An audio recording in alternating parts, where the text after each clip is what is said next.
We will be hosting another LIVECAST September 9th, 10 a.m. EST with special guest Ashley Goodall. Ashley is co-author with Marcus Buckingham of 9 Lies About Work, a free-thinking leader's guide to the real world.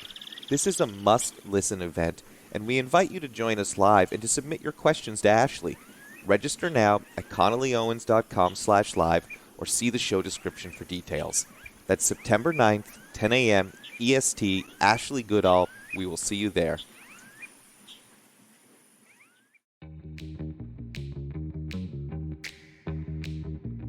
You are listening to the Scaling Culture podcast, where we sit down with thought leaders who share their experiences building incredible workplace cultures.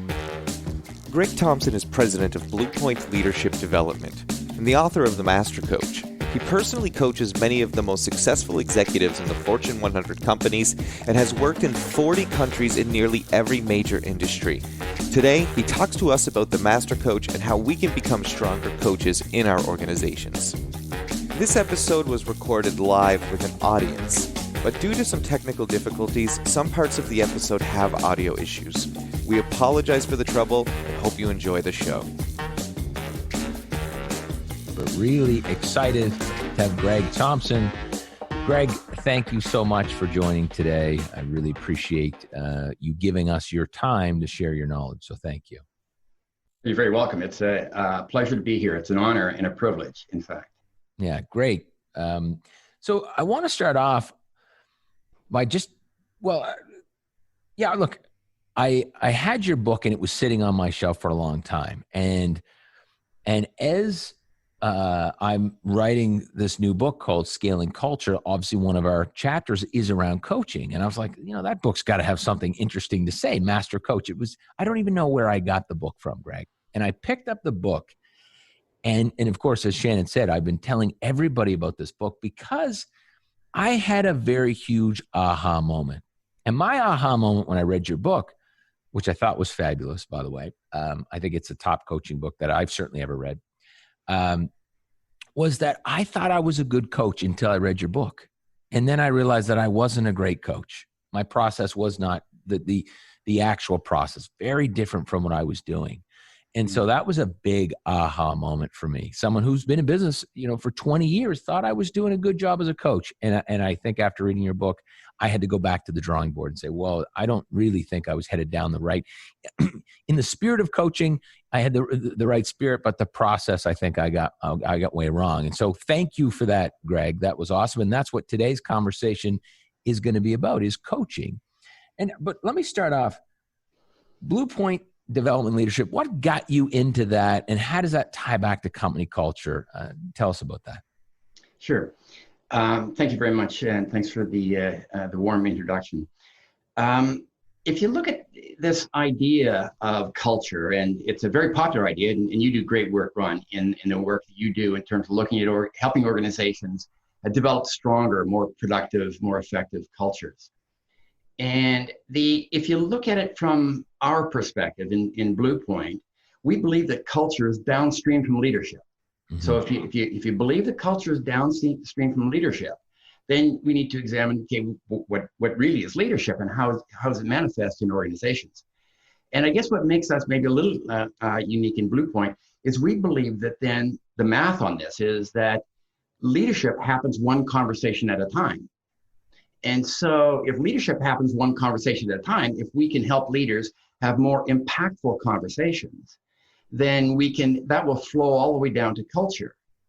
And as you said, most of us try to be helpful. We're trying to be helpful in these conversations. We're trying to give people advice, and we're trying to help them fix their problems and the like. But most of our research tells us that that's not as helpful as doing something else. It's doing something else. It's about being a catalyst for the performance and learning and development of others. And hence, the Master Coach really is my attempt to help leaders look at their energy, their intention of helping other people through a different set of glasses, and maybe provide them some assistance in that. Well, it hit the mark for me because it's exactly what it did for me. It was interesting. I'm going to tell you what I used to do. And my coaching, in a nutshell, was essentially I would Typically it's probably 90-10. 90% of the time I've identified something that I want to speak with somebody about. 10% of the time someone's approached me and said, hey, can you help me flush this out? But on the 90%, I've typically asked clarifying questions. What's going on? What's the issue? And then I kind of jump to, because I'm in an organization called Entrepreneurs Organization. We're in these forums. And our process, which I really thought was coaching, but it isn't, which I followed, was essentially once I identified the issue and asked some questions and clearly understood, then I jumped to my own experience. And then from there, once I've jumped to my own experience and how I've dealt with that in the past, then I've tried to motivate someone to go ahead and do that. But that is not what I read in your book. And and I was like, oh my God. And actually my Amanda, who works with us, my assistant, she was like, no, you're a good coach. I said, no, I'm not. I've really dropped the ball on this. We had a big debate about it. So I wanted to talk about that. Let's go back to the drawing board. So, or the starting point, which is coaching does happen in two formats, right? For the most part, Greg, if I'm a leader in an organization, I've identified a situation or someone's brought something to me. And how should we be approaching people? Because it's more common that we've seen or identified something than somebody's going to be vulnerable and say, hey, I'm having a challenge, correct? Well, not most times, but you can tell when you really are seen as being somebody coach-like in an organization. You'll have people at your door. You'll have people coming to you saying, like, I'd love to have a conversation with you about this issue, this opportunity, this challenge. And so, sorry, Greg, let me just ask you, and you talk about this in the book, and I jumped over this. What is a coach and what is it not? Can you talk, because you talk about mentors and different things, and then what is a coach and what is it not? Talk to us about that quickly. Sure. The processes that you describe, from your own experiences and the way that you interact with others, comes from the very best of intentions. Yes. Many of us try to do that, try to give people advice, try to give people answers, try to help people fix things. And there's nothing wrong with that. Yeah. It's just that it's a low grade assistance. And so if you look at advising, if you look at mentoring, if you look at teaching, these are all valuable roles to play with other people. The however is this, and here's the key for me personally, is that we in Bluepoint have literally asked probably somewhere between, maybe 5,000 and 7,000 leaders to look back in their lives, their careers, and point to a person and a time and somebody who's done something very special for you, been at the crossroads for you, helped you make a great decision, help you make a shift in your career, your attitude, somebody who is really, quite frankly, coach-like. Never, ever is a trainer who acts as is somebody who's giving advice. It's always somebody who is much challenged me, somebody who encouraged me, somebody who took a chance on me, somebody who saw something in me I couldn't see in myself. See in myself, right? Yeah, it's much more about not having the answer, not even having the advice, but being that catalyst for the person making their own decision, solving their own problem, using their own talents, stepping out and being committed to their own path forward. And even though that's the space that I work in, I try not to denigrate, the advisors and the mentors and the trainers. That's all important. Yes. But it's this idea of coaching. And it's one of the most difficult things for us to do because we love to give advice. That's right. We love to be teachers. We love to be mentors. I mean, it feeds right into our egos, and we do it with the very best of intentions. Yeah. But all our research tells us the impact is limited of those. Very powerful when we function as a true coach. And so I'm going to play that back for you. It sounds like coaching is working with someone to bring out the best in them, that the process happens from them within.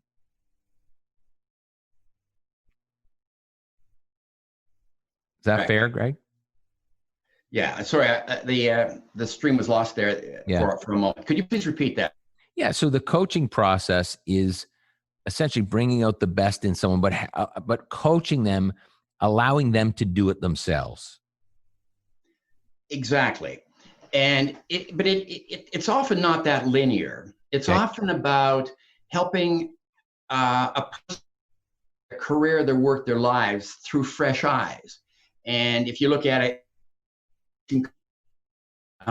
hallmarks of it is that it's really about the other person, and it's something fresh. We call it, there's fresh tracks. There's something really new about the pathway.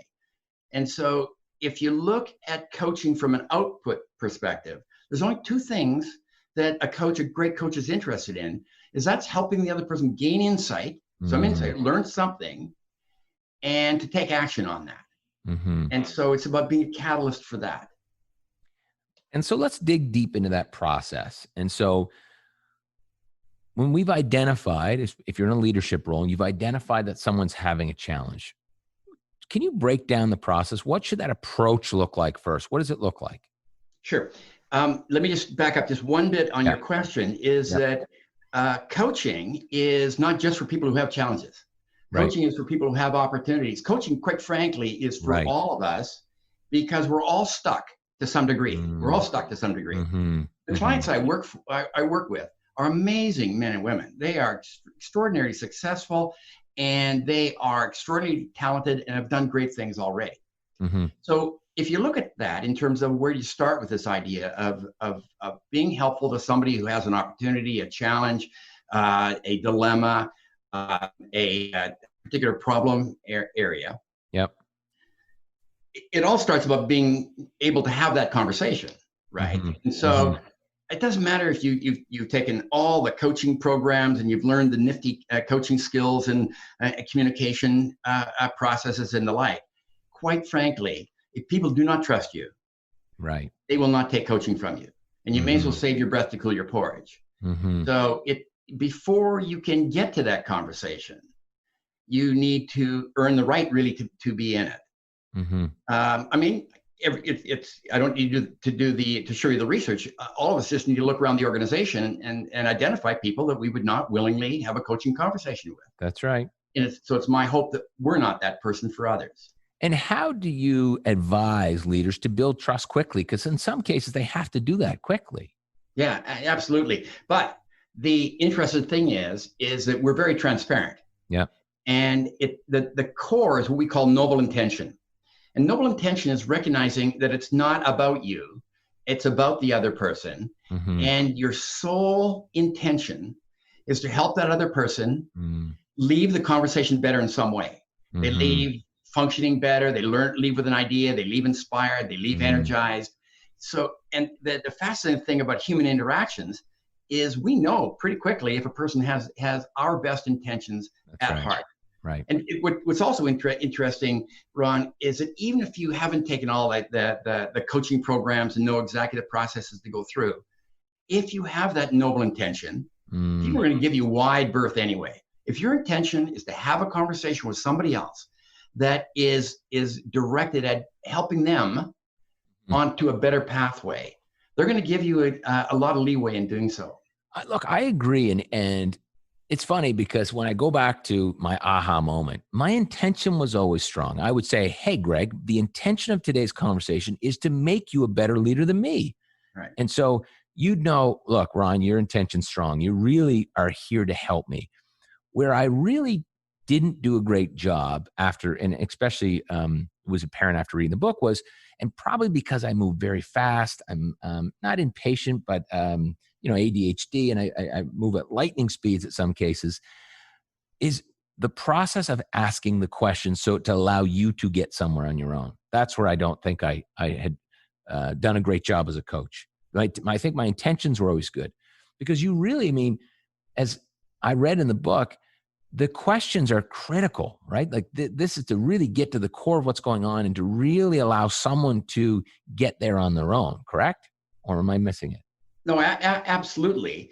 And, I'm no different. I mean, I would love to have a great idea from my clients, and I would love to be the guy that helped them make a major shift in their marketplace and such. I'd love to be that guy. And it's not that we never have conversations around that. But if I'm really honest about this idea of intention, sure, my intention was to help other people solve their problems, seize a new opportunity and the like. But I was in that as well. My ego was in that as well. I wanted to be the guy. I wanted to have that success of that leader attributed to me. See, when things changed for me is when I really realized that when the process worked at its very best, the person I was coaching gets all the credit. And I need to recognize that I have to be happy with just being involved in the conversation and walk away recognizing that that person's going to feel like they almost did it on their own. Right, right. I love that.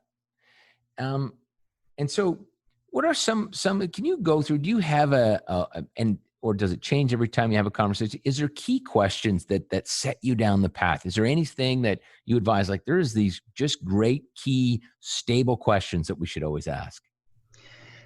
There are some questions, and I'll share a few with you here in a moment. But again, I'd like to put that into context. The purpose of the Master Coach book is to help leaders put more arrows in their quiver.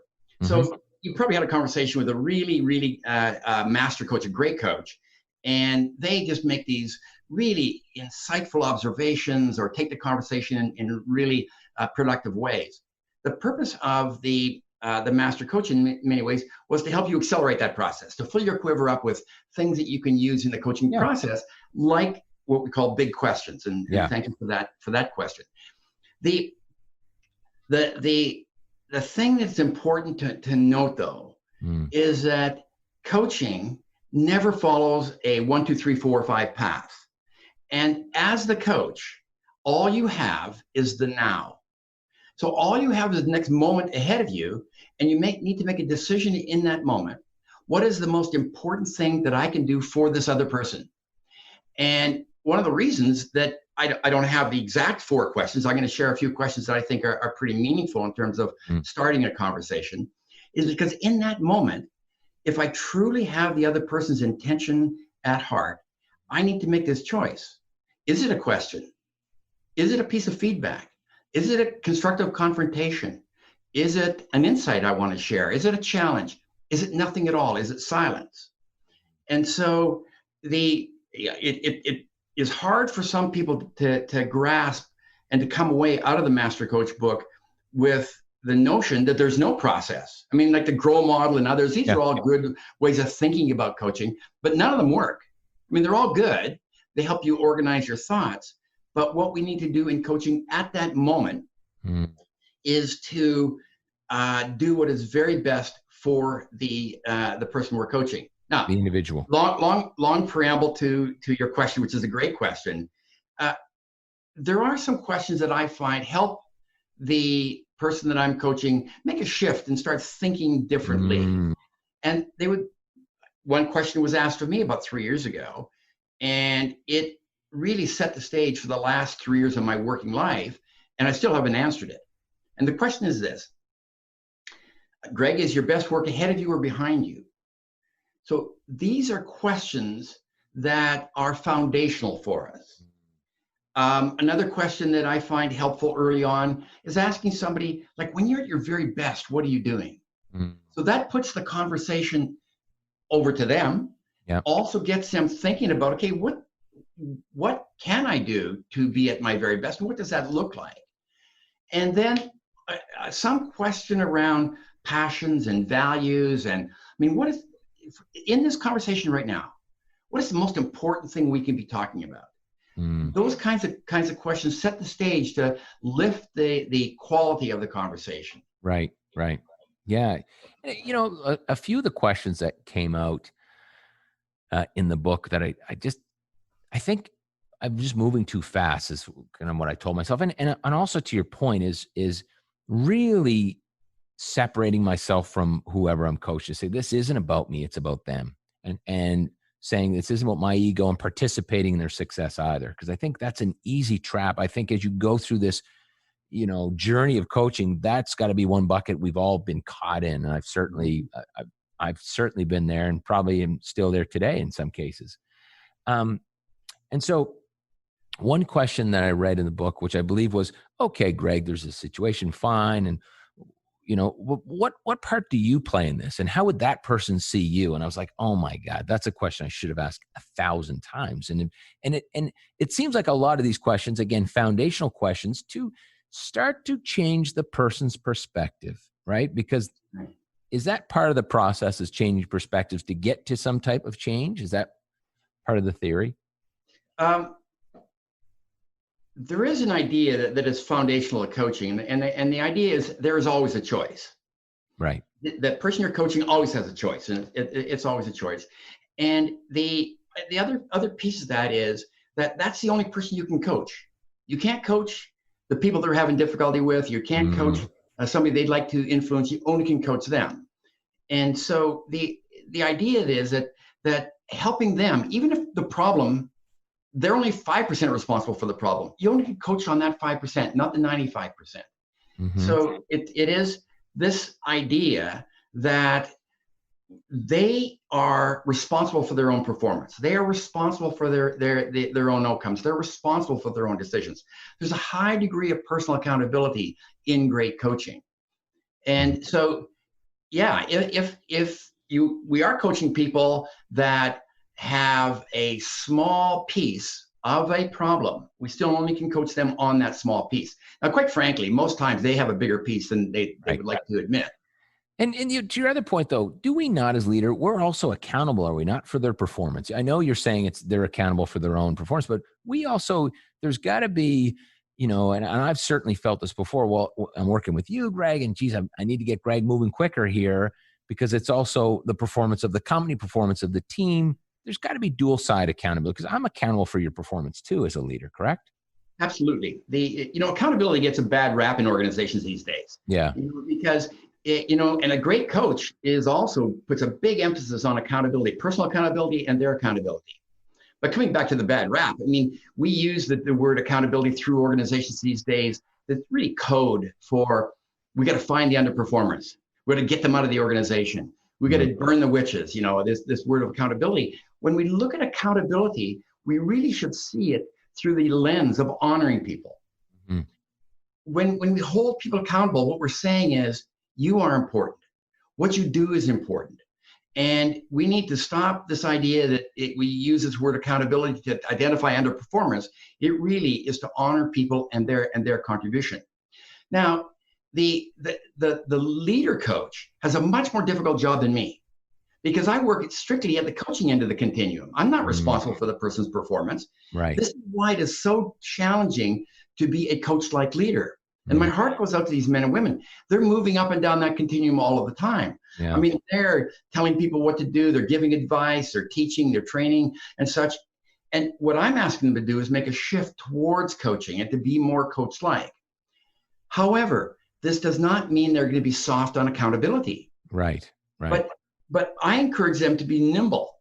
Like they may have to, in one moment, give somebody some really tough feedback on something they didn't deliver, or maybe they're doing something in their behavior, their performance is going to take their career to the ditch. Give them that feedback in the moment and pivot and extend the offer of coaching. You can always tell when you're with a great coach-like leader because they never give up they're never soft on accountability. You make a commitment to them, they're going to call you on that. Most coaches are real strong on accountability. I hold my clients accountable. Right. It may sound odd, but if my client tells me she or he's going to do something in the next week, next time we talk, I want to know what they did. Right. In service of them, I hold them accountable. And so, what should we as leaders be looking? What are the things we should be looking to coach on or not coach on? Is there a specific lane that you think we should stick in? Well, I'm biased. I think that we should get through the giving advice and telling people what to do and training skills as quickly as possible so we can work almost exclusively in that area. Okay. So if you look at it this way, how many conversations a day do most of us have with other people regarding work, performance, careers, markets and such? 10, 15, 20 conversations. Yep. Now, what if the person left those conversations half the time? They left half of those conversations better in some way. Right. More inspired, more energized, more committed with a new idea, with doubt, whatever that might be. So I think that we need to be as coach-like as we can, as often as we can. And I know for me, like I'm also the leader of the company. I suffer inside Bluepoint with all the same challenges that other leaders do. And I love to tell people what to do. I love to spew advice. I love to be professorial and the like. Yeah. I believe that I'm at my very best when I work as a catalyst for the performance and learning and development of others. And so, a lot of organizations, and I have no idea the stat, but I would guess that 75% of organizations today have managers, command and control versus coaches. How does someone who has always been a manager make that pivot to becoming a good coach? Well, I think, first of all, it's helpful when they realize that we may not all become physicians, lawyers, accountants, and the like. Mm-hmm. But one of the reasons that I do what I do as a coach is because it's within the reach of all of us. Mm. I have not met one person yet, ever, one leader yet, who cannot be more coach-like. And helping them realize that they really can have more impact on people when they function as a coach-like leader than as that command and control leader. Man, I just see all kinds of women and men make that shift. Now, it's not easy, and my heart goes out to them. And as you say, it's not without its risk. When you are coach-like, see, one of the problems with a lot of things written in these days about coaching is that somehow that's going to be nirvana. That is a crock. When you are really a coach-like leader, you are taking risks. As you had mentioned earlier, you are accountable.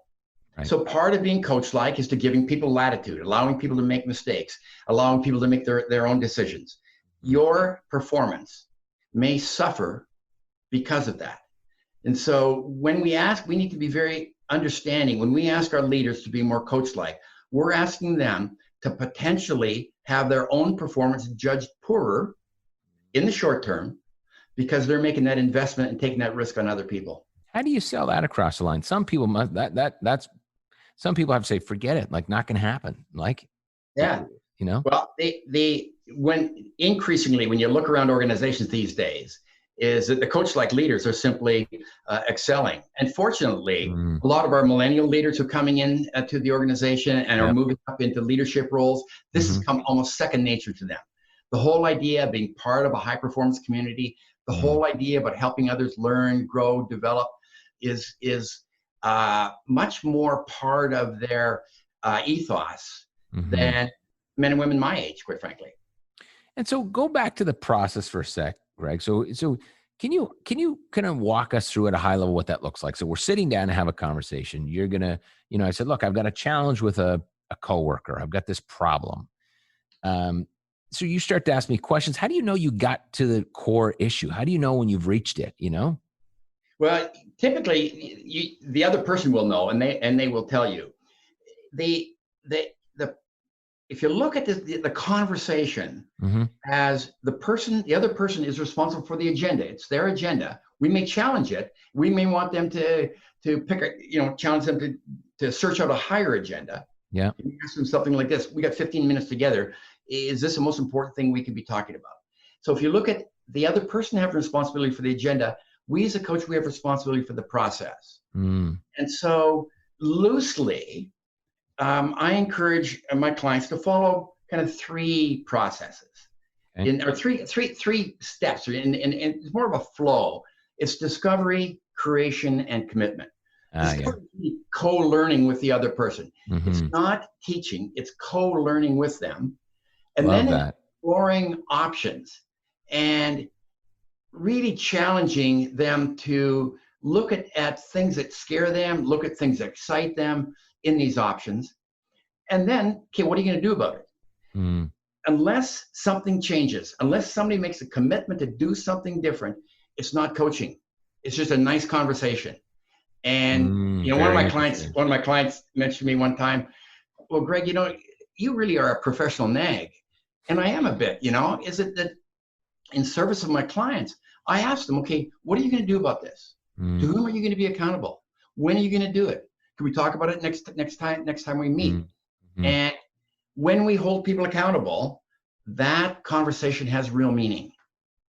But how do you know how do you know if they've switched to get buy-in on the process, So I've had so many conversations and I'm just like, they're not bought into that. Even if they've made commitments, maybe I didn't go deep enough.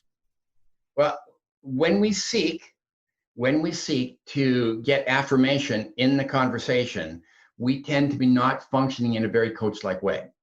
So when we master the art of coaching, it is not our role to judge the impact of the conversation. You see, even there, Ron, what you're going through is, am I doing a good job? Yes. And for me, when I try to be a good coach, when I try to be a master coach, I'm not very good. When I'm at my best, I even subordinate that piece, and I try not to measure the impact of the conversation, and simply try to be helpful, to be a catalyst in every part of that conversation. That keeps you really clean, right? That keeps it so clean. It is about them, not about you then.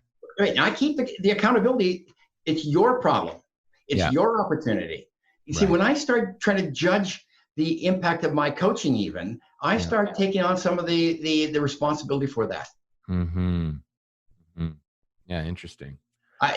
These things are not always easy to do, by the way. I mean, well, give me some tips. How do you, because that is tough. That is very tough. How have you, through this whole process, been able to step back? What tools do you use to even step back and stay clean? Well, one of the things that I do, I rarely talk about this. It sounds kind of gooey, but I will, because you asked the question. We love gooey. I'm very much like you. I mean, I lead a frenetic life. I got business. I have family and lots of activities and such. And so what I found is, if I go right up to start my coaching conversation, I bring all that into the conversation. And I bring my ego into that conversation as well. And so here's where it gets a little bit sucky. Is 10 or 15 minutes before any coaching conversation, I stop and I do nothing, push everything off my desk. And I write a few notes to get them out of my mind. And I fall in love with my client. And what I mean by that is not that I like them. What I mean by that is I commit to doing everything in my power to subordinate my own needs and ego and desires in the conversation and make it all about the other person. And I mean, I'm no Buddhist monk, wearing sackcloth and such like that. I have a normal ego, and I have normal issues that other people do. But I find the discipline of doing that, for me, really puts up a solid wall. It's not even my own values and aspirations and such. I need to temporarily subordinate those. And I tell you, I have found that has freed me up to be a much better coach. I'm not sure how you put that into practice. Right. But for 10 or 15 minutes, I try to make it about the other person prior to the conversation. Now, I don't always get that opportunity. So do you continue to question yourself? So we're in the session. I'm like, is this about Gregg or about me right now? Are you asking that question? Does that help? Yeah. And thank you. If I have two conversations going on in my head at the same time, then I have a problem. I'm done. I have 5 at all times. So what I need to do, I really need to be present in the conversation. Right. For people like you and I, Ron, we've probably got 15 projects on the go all at one time. But people know if we are present. People know if we are present. I have a story. Can I share a brief story? Please. So I have a beautiful blonde in my life. Her name is Violet, and she's now 8 years old. She's my granddaughter. And Violet loves to play Little Mermaid. And a little while back, I don't know how I do it, but I can get down on the carpet with her and play Little Mermaid for an hour. And I mean, I'm ADD as well. But I can play with her. But every once in a while, she'll turn to me and she'll grab my chin. And the human chin can't stop. You have no strength in your chin. And she'll grab my chin and she'll say, "Papa, you're not here." And she'll pull my chin to the side. And what she's saying is, I'm not present. And so what I was doing is while I was being one of the SeaWorld characters, I was allowing my mind and such to drift away. So it is a discipline. The discipline of being totally present with somebody else, bringing yourself totally to that conversation. Again, it sounds a little new agey. I get it. It is. See, the thing is, they know. Here's the issue: is that your staff are not going to reach out to you and grab your chin and say you're not here. No. What they do is they fire us mid-conversation. Mid-conversation, as soon as we're no longer present, as soon as we have that second conversation going in our head, we know when people aren't present. Yep. I can look at you, I can make a head bob, and I can be organizing my emails at the same time. Yeah. And so it is, I believe it's a commitment and a discipline, and none of us are perfect. So when you say they fire you, they've said, look, I'm not doing this again. You're not here. You're not with me. This is over. I'm checking out of this conversation. Well, as this conversation, they stop allowing the conversation to touch you. We all do it. Yeah. We all fire people. And that's the opposite of building trust. Now I've actually created a wedge, right? Right. It can be. It can be if it's prevalent. If you continue, people are very forgiving. We all do it to some degree. We all turn people off, but I find people are very forgiving if we have the intention of correcting that. Mm-hmm. The people know if we are in the real conversation with them. Now, it doesn't have to take long. It can be very brief. It can take quite a while. It's interesting. I'm just thinking as you're talking, and which I shouldn't be because I don't have a second conversation. Sorry, Greg. But I think one of my challenges is if someone presents me with something or I see something, in some cases, I've made up my mind to what the right way to handle that problem is. And I think if I could let go of that, that would allow me to be more present and stop focusing on this thing that maybe I'm trying to draw someone to. I think that's been my challenge is in some cases, I've solved the problem. As soon as I get enough information from you, I go to my experience or I ideate or blah, blah, blah, and boom, I can just try to throw something out there or lead the witness to this idea, which is about me. It's not about you. Right. Yeah. But you actually can do both. The great coach-like leaders are able to make the shift mid-conversation. And so say somebody comes to you and say, like, how do you handle this? I'm not saying don't tell them that. Don't share your expertise.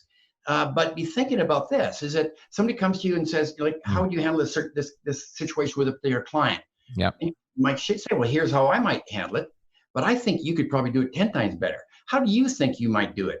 How might you use your unique talents to even do a better job with that client? Let's explore that. Like, why don't we have a conversation about what you might do to do something extraordinary special for that particular client? Mm-hmm. So making the shift into a coaching conversation is also a skill that I think most leaders should develop. And that shift is, how do you think you're going to do this? How do you feel that you can help yourself in this situation, correct? Would that be the shift? Now we're coaching. Now we're coaching when we move beyond me giving you advice. Yes. What are you going to do with that advice? Yeah. And be candid. Do you value that advice? If you don't value that advice, is there another pathway we might want to look at? But it's shifting into that. Giving advice is easy and it's quick, and we do it for all the best of intentions. When we are coach-like, we move far beyond that. Mm-hmm. Mm-hmm. I love that.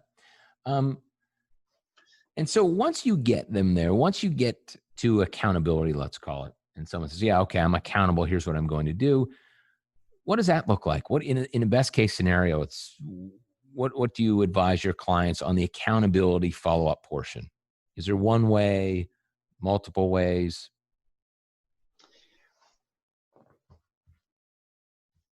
The prime objective of the coach is to help the other person become ultimately accountable to themselves. Mm-hmm.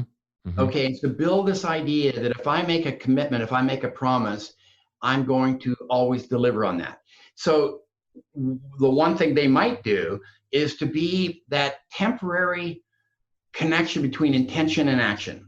Okay. So as a leader, if somebody tells me they're going to do something, I would most appreciate them being accountable to themselves. Now, all of us can make excuses and we lie to ourselves and we let ourselves off easy and the like. And so early on in that relationship or conversation or project, I will position myself as that link between intention and action. And if they intend on doing something, I'm going to check up on them. Increasingly, I encourage them to find other people to be accountable to. I'll ask them, like, who would you like to be accountable? Who would be a good person for you to be accountable to? And then we talk about this idea of personal accountability, because it is the most powerful accountability. When you make a commitment or promise to yourself, mm-hmm. and you hold yourself accountable, other people don't bother with you. They don't bother holding you accountable because they know that if it doesn't get done, I mean, you would die trying, because they know you got this sense of personal accountability, and you don't need to be checked up on. Yeah, there's this ownership, right? So if I own it, if I came up with the solution, I'm owning my accountability piece. I've got a higher, back to the data. I mean, it's got to be, I've got a higher likelihood that I'm going to be successful because I'm owning it, correct? Versus you saying, okay, so Ron, you're going to do this at this date and so on. Yeah, absolutely.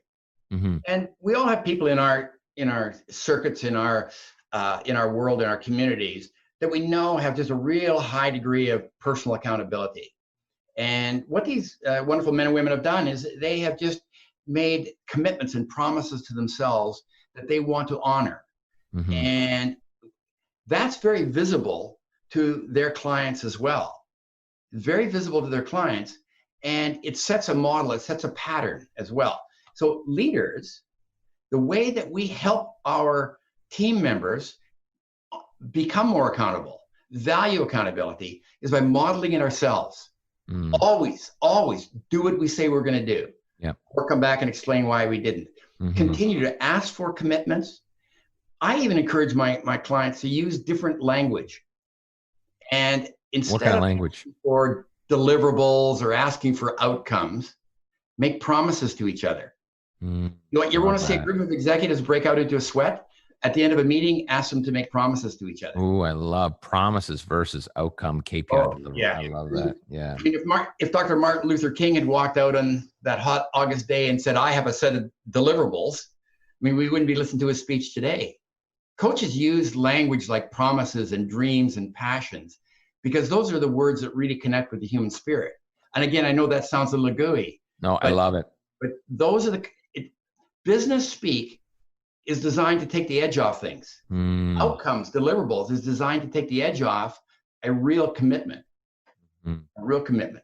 Oh, I love that. I love promises. I just think that we as human beings gravitate to, wow, like my own ego now. This is a promise, that I've made and I'm going to keep my word. I love that. That's great. So what about, Gregg, what do you advise your clients on? Like, oh my God, I've coached this Ron Lovett, 5 times on this thing. It's time. I can't get him there. I can't get him or her to this point where they need to be. When do they give up? When do they move on? I mean, that's got to happen all the time where people are just like, wow, this coaching thing isn't going well with this individual. Is there a line in the sand when we should stop and stop wasting it? Probably should have fired them months ago. Yeah. However, is that we need to see that as our failure, not theirs. That poor performer is a manifestation of my leadership.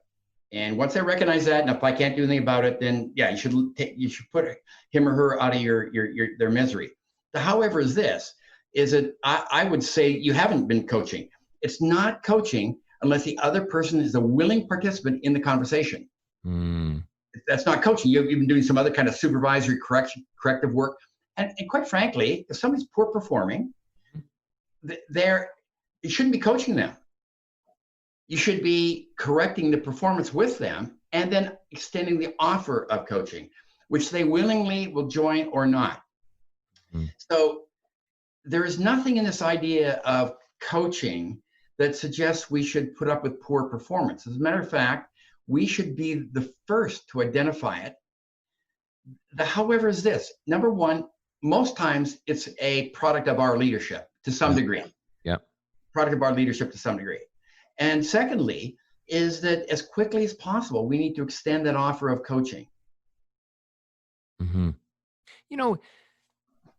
It's funny you say extend the offer because this is a big debate.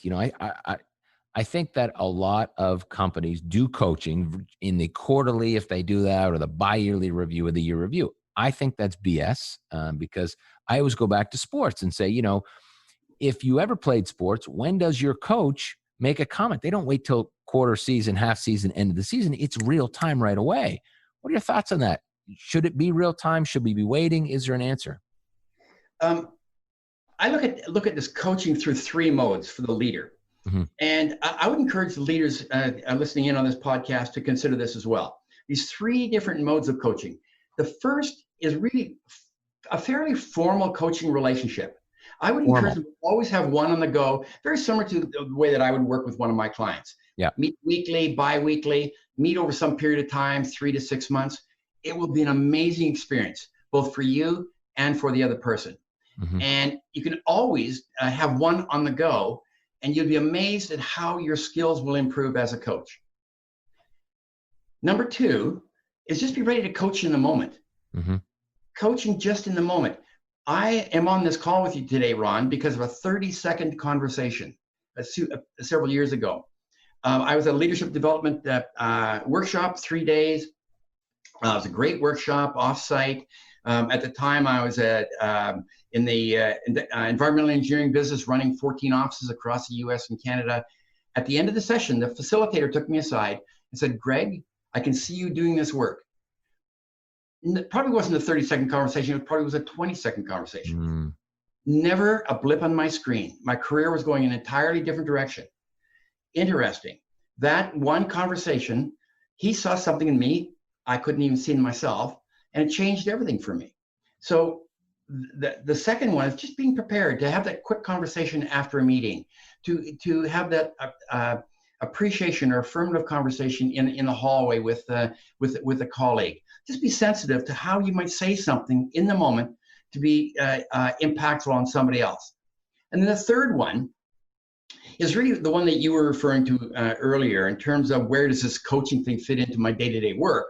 And it's making a commitment to be just simply more coach-like, to push towards doing more coaching as opposed to fixing things, as opposed to advising people, and stop being the chief advisor in the organization, but being the master coach in the organization. Oh yeah, great. Love that. So a couple other questions, and I want to flip. I've got a few of the attendees have sent some questions in, and then we'll flip to Shannon for some live questions if we can. What are some biggest pitfalls? I hear you loud and clear. It's not about me, it's about them. What are some biggest mistakes that you're seeing from your clients that we should watch out for? Some blind spots that will just come up as we go through this. Maybe some of you mentioned, and maybe you've got some others. Sure. If you look at this idea of coaching, and a lot of the wonderful men and women that I work with are fairly senior in organizations and are looking to establish a coaching culture in the organization. A lot of them are getting rid of their performance appraisal processes and saying, okay, we want everybody to coach. Well, first of all, if you take a classic mid-level manager who has been leading and managing one way all of her or his life, not equipping them with some semblance of coaching skills, Mm-hmm. giving them an idea about how they might engage in conversations, how they might earn the right to be in those conversations, Mm-hmm. is incredibly important. You cannot mandate a coaching culture throughout the organization. You need to support it. But the mistakes that most leaders make in that is expecting everybody else to be the coach and not be coached like themselves. If you look at the organizations that are serious about coaching and creating a coaching culture, the hallmarks are really easy to see. Number one, the leaders are trusted and seen as competent. Well-intentioned feedback flows freely through the organization. Difficult conversations are routine. And the one that is the tell-all, people delight in the success of others. Now, at first blush, one would think, well, of course I'm pleased to see other people successful. Not true. You sit in on a lot of management committee meetings. There is often a counterproductive competition amongst department heads and the like. Egos. The idea about really delighting in the success of others as a theme in organizations sets a wonderful foundation for coaching. Mm-hmm. Unfortunately, it is rare, but fortunately it is increasing. A number of large companies, through the brilliance of their CEOs, are now developing this culture where people are being judged, not on their own performance, but being judged on the performance of other people around them. Mm-hmm.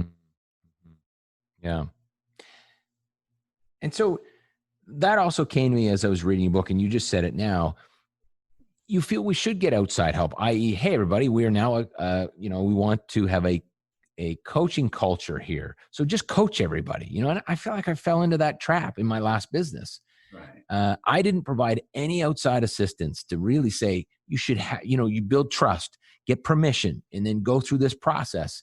there was no guidance. It was just be a coach, and I think I really dropped the ball on that.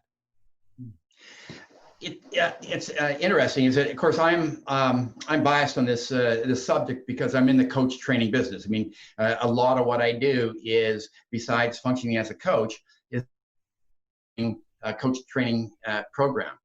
I just find it interesting.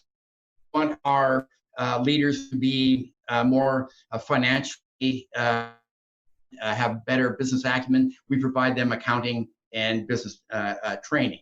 Yeah. If we want them to understand human rights issues, we provide them training in that area. Mm-hmm. And so I'm not saying it's absolutely necessary, but I have had such great experience with men and women in highly experiential training programs when they don't do role, they do actual coaching and practice using some of these processes and tools. Mm-hmm. And not only do they come away more skilled at coaching, they come away excited about doing coaching, which I think is at least half the battle, because they can see the coach in themselves. Right. One of the problems with introducing coaching into an organization is helping people see that everybody can ask somebody a question. Everybody can give an affirmation, can help people sort through challenging issues and look at really cool solutions to an issue. We all can do it. But it's getting people to see that coach in themselves and get excited about doing that. And Gregg, on some of your larger clients, and I'll end with this, and I'll pivot to some questions, but so if they've had outside help to teach them the coaching process, once you've identified just some really good coaches, so all of a sudden the accounting manager is a great coach, are they open to, okay, if you're having a challenge and you're in operations or sales, go see Susan, the accounting manager, because she's just such a great coach. Are they doing cross-function coaching because it's not about training the specific thing anymore, it's about coaching? Absolutely. And it really happens in two ways. One is it happens organically, as you mentioned. And when you hit a critical mass, you just see that happening throughout the organization. Yeah. A lot of very progressive organizations that we work for Eastman Chemicals, Mayo Clinic, master coaches. And so what is really cool is, and this works us out of a job, and I love it, is what they do is they find men and women throughout the organization's different levels, and they create this internal coaches who are available one-off or available for longer-term coaching assignments. Yeah, very great. cool. Very cool. Love that. All right, Gregg, I'm going to switch to a couple questions here. I've got one from a good friend of mine, Wayne Crowley, who's on here today, and he's asking, are there 2 or 3 important attributes to look for in managers when we're on the hiring side to ensure that hopefully they'll be good coaches? What are we looking for on the hiring process to say, yeah, this person will be a good coach because it's important here? I think the number one is that the individual may not have the coaching skills yet, but has an orientation towards humility and service. That they may be driven, they may have healthy egos and the like, but they're open to the idea of serving others and being a catalyst for others. That is probably number one.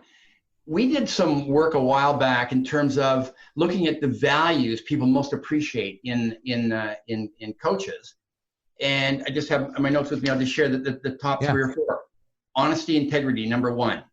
Accountability and responsibility, number 2. Tolerance and open-mindedness, number 3. Learning and development, number 4. So if you look at those together, it's really about being the kind of person that people would trust, and recognizing that everything they do goes on a list, and that they have a choice as to whether or not they're going to be that kind of a person. So fortunately, as I mentioned before, a lot of the millennials coming into the workforce now, and they're in their early leadership stages, really share those values. years ago we used to say, well, there's a leadership track and then there's a technical track, and you didn't really need to have leadership skills and interpersonal skills and coaching skills in that track. That's pretty rare these days. It's pretty rare, to not see that leadership is everyone's business. Right. And so I think we need to be hiring for that. Okay. I think the question, though, is not so much our hiring criteria. I think where we should be putting our energy is to be building the kind of cultures, and this is the kind of work that you do, Ron, building the kind of cultures that attract young men and women into our organizations who want to be part of that, want to form communities, want to be part of places where they can learn and develop and grow, and they can contribute. No, I love that. I've got a question from Ray Bowman. This is interesting. I hadn't thought about this. He says, look, can we discuss the limits of confidentiality within an organization? So if someone's coaching and they come across information, so I'm coaching, maybe I'm not CEO, but I'm a manager of a finance, and I've coached someone who tells me they've got a big problem with alcohol or something, I don't know, that could affect the business. How do you advise your clients on confidentiality with coaching? Again, this is much more a challenge for somebody inside an organization than it is for me as an outsider, because I get a free pass. It's all confidential, and so it's a free pass. I don't even have conversations with my client's boss about things we talk about. Not that it's all a bunch of secret stuff, but just gives us more scope to have conversations. I really encourage my clients who are inside organizations who are trying to function in a coach-like way to always make it known that within reason, everything that we talk about in the coaching conversation is confidential between you and me. However, and the however is this: if in my judgment as a steward of corporate property, of corporate principles, of the corporate value structure, we talk about something that I need to take action on. I will tell you this now: I will take action on it. And so I encourage them not to back off from that, because people respect that. People respect the fact that you won't hold on to something that is negative to other people, potentially negative to the organization, and do it out of some, I think, misguided commitment to these other individuals. The leader coach inside an organization has a commitment to the other person, but also has a commitment to the organization and the well-being of the other people in the organization. Yeah, the safety and security of everybody. That's right. Yeah, great answer. I've got one from Evelina. What is the role of coaching in supporting organizational mental health? Thoughts on that? There's quite a bit of research has been done on that. None of it absolutely definitive, and most of it is anecdotal and the like. But again, I'm biased in that direction. The one thing I do know is that people who hate their work, don't like their boss, have horrible lives. I don't know. I've yet to find somebody who didn't have an awful job and an awful boss who was happy in life. I mean, it's just really crappy. It's interesting, that we talk about, we got a lot of families and communities and work-life balance and such. Most adults spend the majority of our adult life on this planet, in this life journey, at work or thinking about work. So think about it. Most of our human energy from probably 25 to 60 is about work. And so if that's a horrid experience, it has to impact our mental acuity, our mental health. We're optimistic about our career opportunities, where we are treated with dignity and respect. When people want to have conversations about what's important to us, I mean, I can't imagine that wouldn't be a healthy environment to be in. Yeah, I like that. Gregg, I'm going to push this over to Shannon and see if there's any, I don't know if there's any questions that are coming up, but I just want to say thank you once again. I'm certainly, and I hope you're okay with this, we're talking about you and the work that you do in your book, in our section, our chapter of coaching. And I wrote down and circled promises. I love that we are going to capture that. I just think that was a big message that I got out of today's conversation. So I want to thank you again for myself and everybody who gave their time today, for giving us your time. I appreciate that.